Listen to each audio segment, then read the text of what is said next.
You are wrong about the notorious Florida Man. The prevalence of the Florida Man in news headlines, memes, and the like is not due to Florida being the modern-day Wild West or some type of water chemicals, but instead due to a handful of factors working together. Stick around until the end because the final point is the biggest reason why the Florida Man went viral.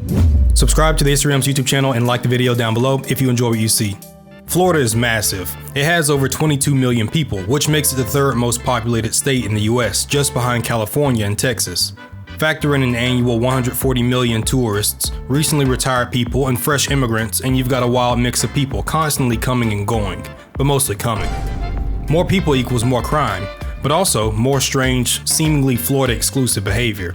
It's like if you ran The Sims with no rules, unlimited pool floats, and the occasional hurricane.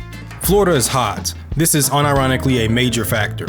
Warm weather year-round means people are doing stuff outside all the time. There are no snow days, with the state averaging 70 to 82 degrees Fahrenheit. That's 21 to 28 degrees Celsius. I see you non-Americans, I'm glad you found the channel. Also, keep in mind Florida has a bustling nightlife, with approximately 1,700 bars, 2,000 venues for nightlife and entertainment, and 600 strip clubs.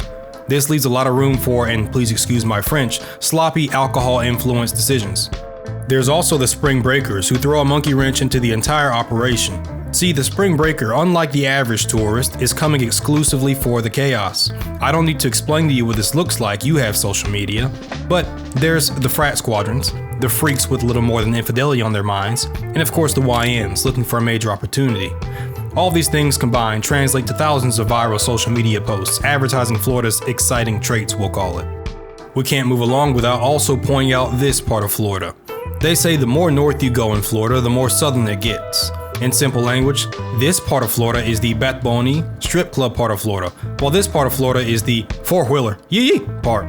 I'm about to give you some coded language, so please hold on tight. Chicken sparring, mathematics lab, and Gator is here. Stay with me. Property crime, fraud, and Kodak's antics is here. This is where the meme made its way out.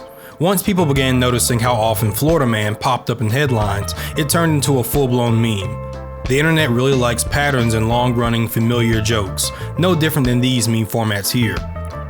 So when people realized they could just search Florida Man plus any day in recent history and get an actual news headline like this one, the hype quickly built. And guess what? Journalists noticed too. So they kept looking for the weirdest Florida stories because they knew they'd go viral. Now it's a cycle. More stories get written, more people share them, and Florida Man lives on. He's unstoppable. Okay, I teased you at the beginning, so let's explain this Sunshine Law. The biggest reason for the Florida Man phenomenon is something called the Sunshine Law.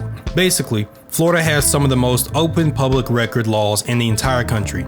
That means as soon as someone gets arrested, the police report is usually available right away for anyone to read. Journalists, bloggers, even random people on Reddit.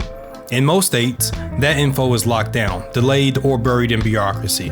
But in Florida, it's fair game, and it gets to the public fast. So when the Florida Man does something insane, like break into a house to cook eggs naked just for the vibes, that police report hits the news before he even sobers up. So no, Florida isn't technically weirder than any other state. It's just a perfect storm of open record laws, a huge chaotic population with access to infinite drugs, both liquid and non-liquid, warm weather madness, and an internet addicted to absurd headlines. So the next time you see a headline like, "Not my fault the truck don't surf," just remember it's not just a meme, it's basically required by law. And you know, now that I think about it, maybe this Florida Man thing is a Ron DeSanctimonious psyop to keep Florida's tourist numbers up, or something like that. Wouldn't that be funny? I don't know, maybe Florida Man is just crazy. If you enjoy this content and want more like it, like the video, subscribe to History Realms YouTube channel, and let me know in the comments what your favorite Florida Man headline is. I'll see you in the comments. Thank you for watching.